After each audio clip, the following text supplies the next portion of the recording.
Nous avons ouvert SolidWorks et demandé la création d'une nouvelle pièce. On s'aperçoit ici, au niveau de l'arbre de construction, que le fichier s'appelle pièce 1. Ce nom pièce 1, on le retrouve ici. On va déjà, dans un premier temps, enregistrer ce fichier sous un nom correct. Je vais choisir d'abord un dossier dans lequel enregistrer. Pour ma part, ça sera dans première CIP chef-d'œuvre, lampe, et je vais l'appeler pièce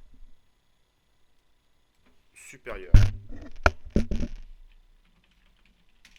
Pièce, plutôt lampe 1. On enregistre. Pièce lampe 1 se retrouve ici. Pièce lampe 1 se retrouve ici.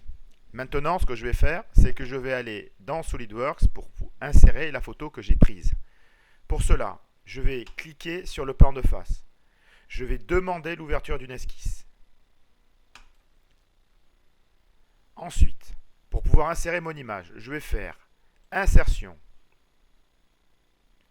plutôt outils, outils d'esquisse, ici.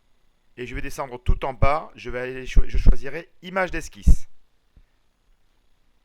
À partir de là, je vais aller chercher dans mon dossier l'image que je veux insérer.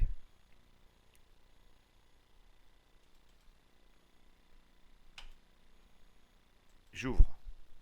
J'insère ma pièce. Voilà. Avec le scroll de la souris, on diminue. Voilà. Donc ici, on voit que mon image n'est pas dans le bon sens. Je vais donc la tourner de 90 degrés. Je scrolle à nouveau. Voilà. Donc moi, ce qui m'intéresse, c'est de mettre à l'échelle cette image. Pour cela, je vais utiliser l'outil ligne. Et je vais tracer un trait de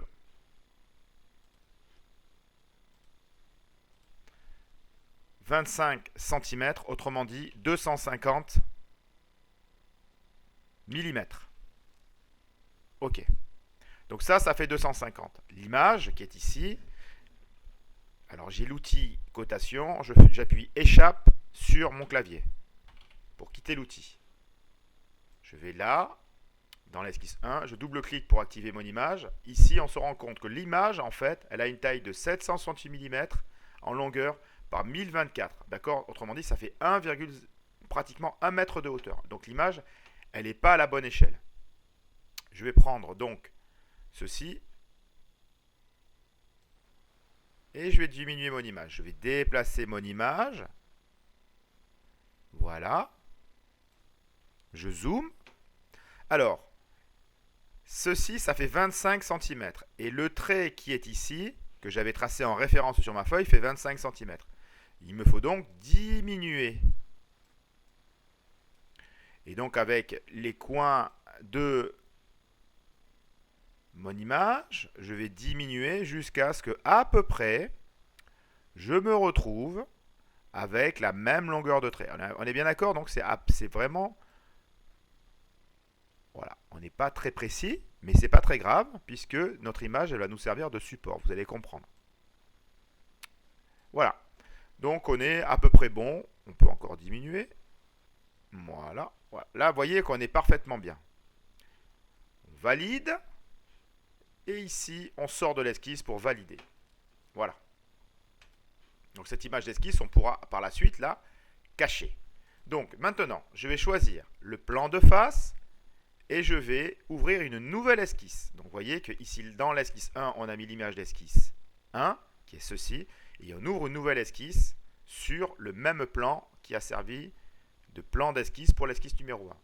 Je vais ensuite chercher mes outils de dessin. Ok, je vais prendre l'outil ligne, et je vais commencer par tracer. Voilà. Donc cette partie-là, elle est droite, ok. Donc là, j'ai tracé ma ligne. Je vais chercher mon deuxième outil qui s'appelle arc tangent. Je me place ici et je vais tracer un arc tangent. Clic j'ai lâché la main. Je refais donc un arc tangent. Et je refais un arc tangent. Ok, voilà, je continue.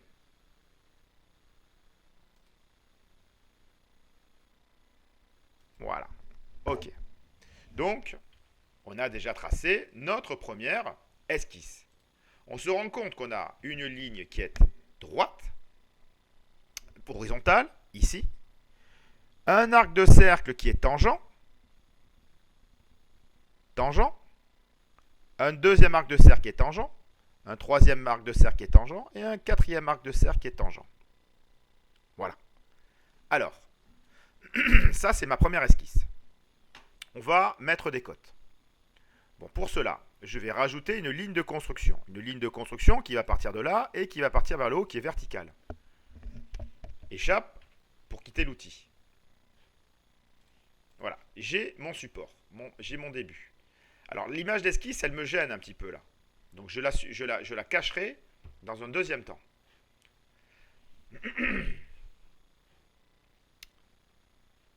On va mettre une cotation, c'est-à-dire que de là jusque là, on voudrait que ça fasse 250 divisé par 2.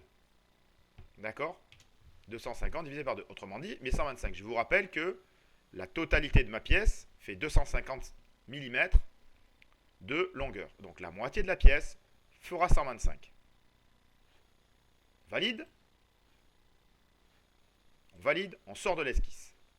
Donc notre esquisse, vous voyez, elle est ici en vert. Alors, l'image d'esquisse, je vais la cacher. Clic droit, ici sur l'esquisse, et je fais cacher. Je me retrouve donc avec mon esquisse numéro 2. Je vais pouvoir à nouveau maintenant continuer le travail sur mon esquisse. Donc je vais donc l'éditer à nouveau, et je me retrouve avec ceci. On va maintenant faire la largeur de ma lampe. Donc je trace un trait vertical. Je cherche l'outil cotation intelligente et j'indique la dimension.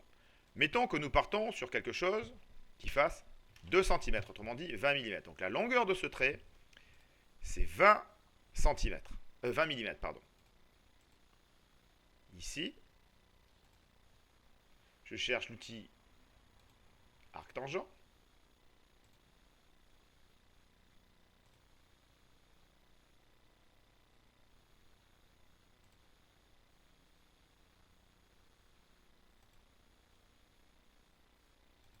Voilà. Et j'ai donc tracé à peu près mon dessin. Alors ici, ce que je vais rajouter, c'est une ligne de construction qui va de là jusque là. Vous notez que la ligne de construction, elle est verticale. On va donner des cotations. Donc on avait 20 mm ici. On voudrait 20 mm ici. Voilà. On va pouvoir organiser maintenant notre lampe en y mettant des cotations. Mettons qu'ici, on voudrait que ça fasse 33. Voilà, à peu près. Ici, on voudra aussi que ça fasse la même longueur. 33. On valide.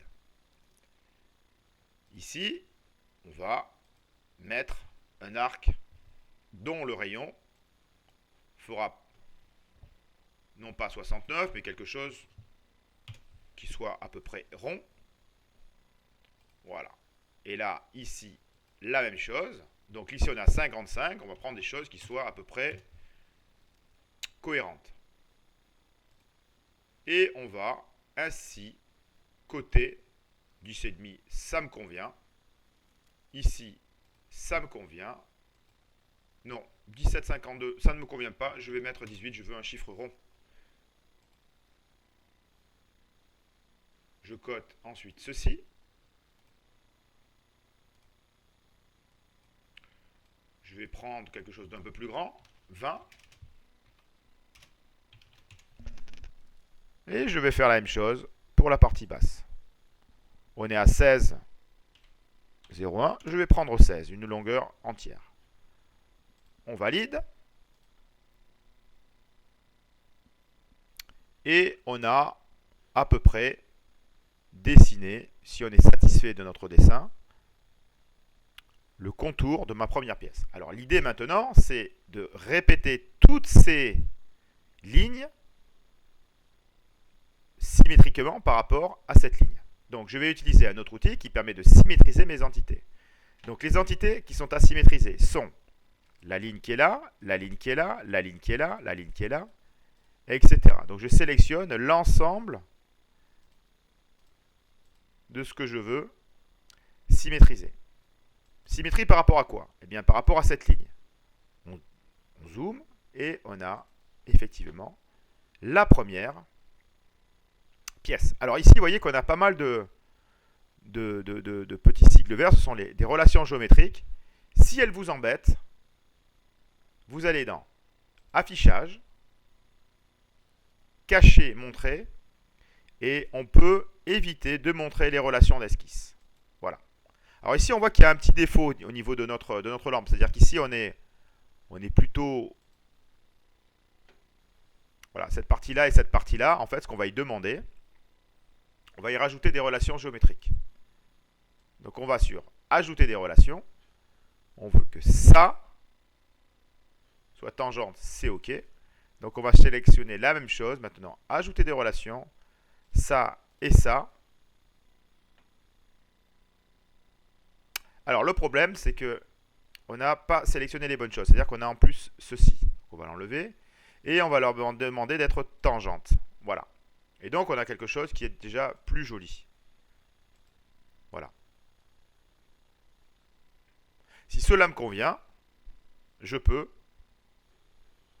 demander la création de matière. Base, bossage, extrudé. Je vais donner l'épaisseur, mettons 3 mm. Si je travaille avec des planches de 3 mm, je valide. Je fais OK. Et j'ai dessiné ma première pièce. Voilà.